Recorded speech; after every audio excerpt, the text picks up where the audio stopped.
Hi everybody, I'm Connor Wade here at Port City Raceway in Tulsa, Oklahoma. Welcome to IBOC Preliminary Night number 1, the 2021 KKM Giveback Classic presented by Max Pappas Innovations. This weekend, a lot on the line for the drivers of the POWRi Outlaw Non-Lane Micro Sprint Division. 80 plus of the best micro sprint drivers in the state of Oklahoma and from all over the country are going to be competing for either $15,000 or $5,000 and a ride with Peachtree Motorsports at the Chili Bowl Nationals in January. The field has been split into 2 different preliminary nights, and starting with night number 1 here tonight, we'll have about 40 race stars, single car qualifying, then we'll run heat races, qualifiers, and then the top 4 finishers out of tonight's A-Main will lock themselves into Saturday night's A-Main. A lot of race stars here in the pit area. It's beautiful outside. Going to be a great weekend here in Tulsa. Let's show you what's going on here in the pit area at Port City Raceway.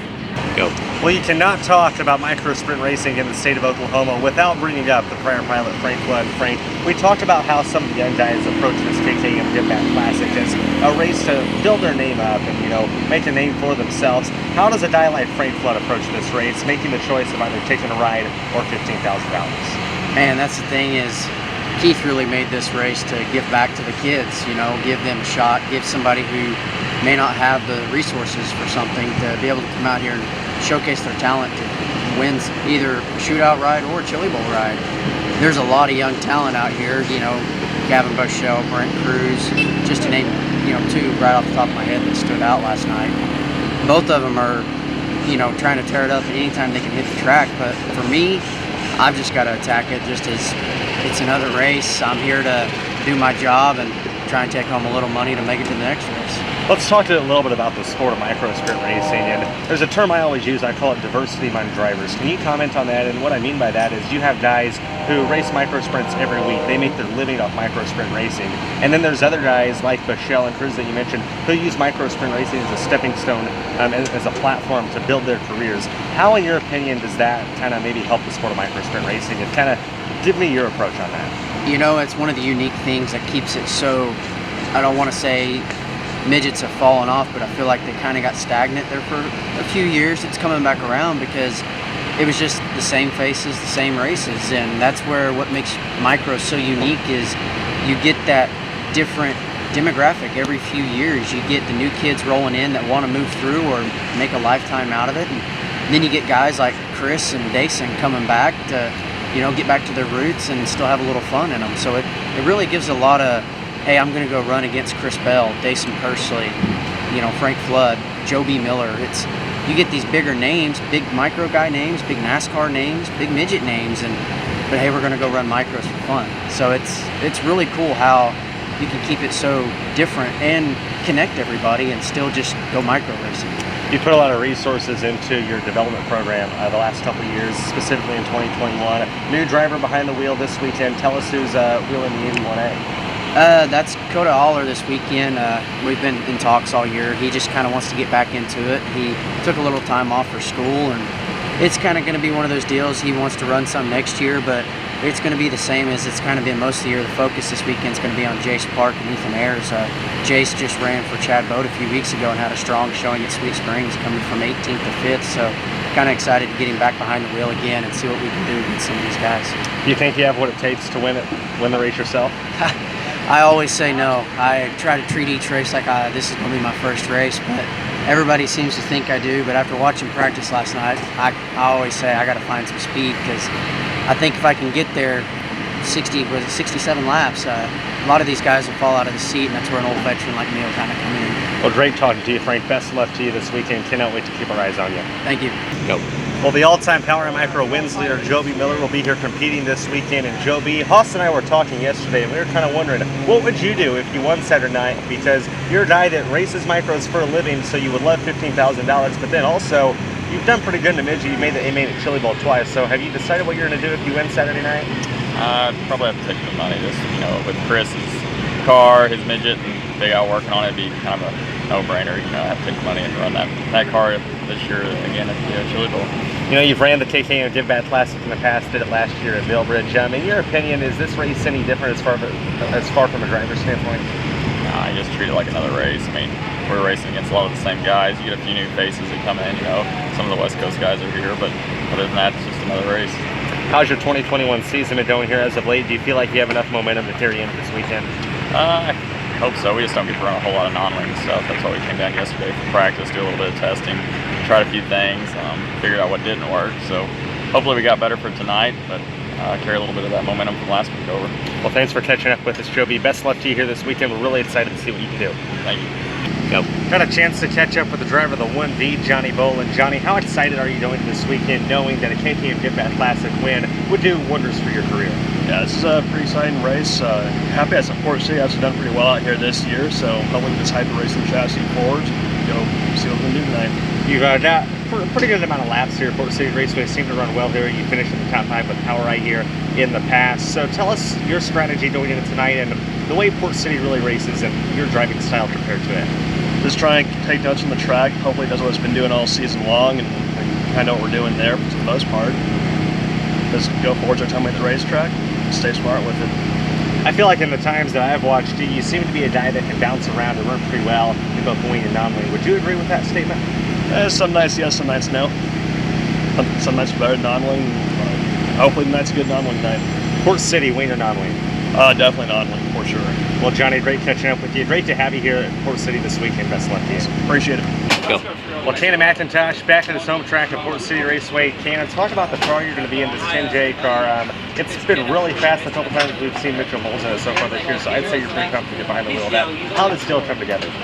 Oh yeah, for sure. You know, Mitchell, he's out running Trophy Cup this weekend, so you know, they were able to give me a call, and we were able to put something together. So definitely going to be exciting to get behind the wheel of this. I think they said it's around like 4 for 4 this year on races, so they said the car doesn't lose, so it's kind of up to me to fill the shoes there.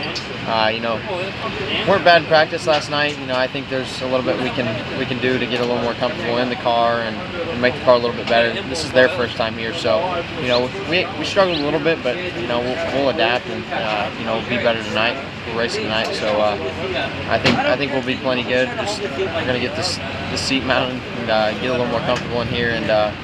We'll see what we can do. You've won here with Power Image at Port City Raceway before. You've won here in Micros. Do you feel like you can translate your previous success on the big stage this weekend? I think so. It's been a while since I've been in a micro. It's been about shootout time, so you know it feels a little bit different crawling back in one. But you know, it's just another race car, so nothing I can't do. Just gotta get comfortable and just stand on it. And your opinion, what's the hardest part about jumping back and forth between midgets and micros, especially when you're only in the micro a couple times a year?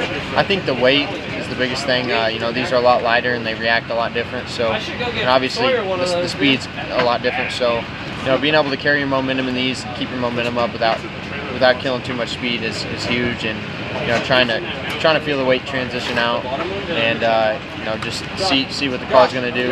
With these, you don't really feel the right rear as much and feel it get over there and pick the left front up. So it's definitely a lot different, but you know, just keep getting comfortable and see what we got tonight. I believe most of, if not all, your micro experience has been with Sawyer in a 10J this weekend, I believe, for the first time. And 10J is really like rocketed onto the scene the last couple of years. Are you excited to drive these cars? Oh, for sure. You know, I actually drove an Intruder growing up most of my life, so you know, I had like the same car like all the way through growing up. So I was so used to that thing. That thing was real right rear heavy. And you know, it didn't really get around the top well. Yeah, I just rolled the bottom in that. With these, you know, I've watched it at the shootout the last few years. Just you know, these things are really fast, and you know, I've talked to Shaggy for a long time. You know, telling him I wanted to get in one. So that's cool. We finally were able to put something together and work something out. So I'm excited to you know do it here at my home track and you know, in front of a big crowd with a lot of drivers here racing. So I'm excited, and I know these guys are too, and they're all working hard, so we'll see what we can do. Well, thanks for your time, Ken, and best of luck to you this weekend. Thank you. Go. Well, Austin Quick, one of the hyper drivers making the trip out from out east here this weekend for the KKM Giveback Classic. Austin, several times in the past we've seen you travel to the Midwest. How challenging is it to come here and invade, coming out your home state of Pennsylvania? It's pretty challenging. It provides a unique challenge. I've never been here.